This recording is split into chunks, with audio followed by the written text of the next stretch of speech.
Q4 FY23 GDP numbers which are out, and Jan to March GDP growth is at 6.1 versus 4.0 year on year. Now that's really beyond expectation and it beats all our estimates. Mr. Govind Rao, Chief Economic Advisor, this number definitely wasn't expected, and anything above 5 was a good news for us. That is what we were all expecting and anticipating also. The fact is it's come out at 6.1%. Now the question lies, what is this trend indicating, and do you think this is just a one quarter magic, or is this number over here to sustain, and in fact is a proof of things going reverse for the better? I think it's quite impressive and certainly much better than what was expected.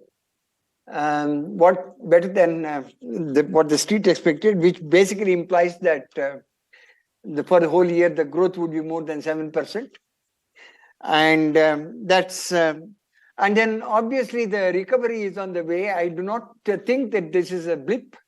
I think this, I mean, there is nothing to show that the economy, so that this is a one-off thing. I think this will continue. All right, let's look at some sector numbers where Saugata manufacturing has come out at 4.5 year on year, farm has come out at 4%, and I also have mining data with me, which is around 4.6% year on year.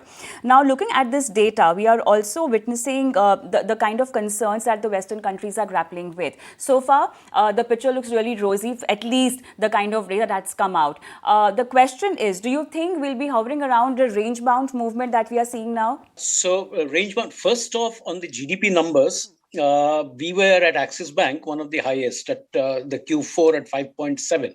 So this was even stronger than we had expected.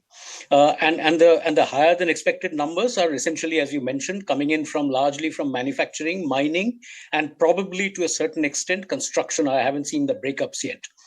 Yeah, so that in terms of the range bound of the movement, were you talking about growth in terms of the range bound movement, or? Yeah, exactly, the growth point of view. Yes. So, I mean, but because of this number, we were also exactly at 7.2 for the whole year. But that obviously means that the growth has been redistributed between the different quarters.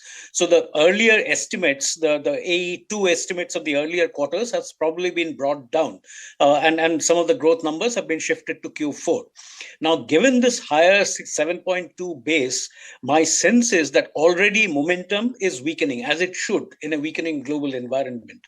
So given this, the RBI forecast of 6.5% is probably a little bit on the higher side now, because the base effect of a higher 7.2% growth for FY23 will probably keep it down. We are working with a starting number of 6% for FY24 growth, with some upsides to this.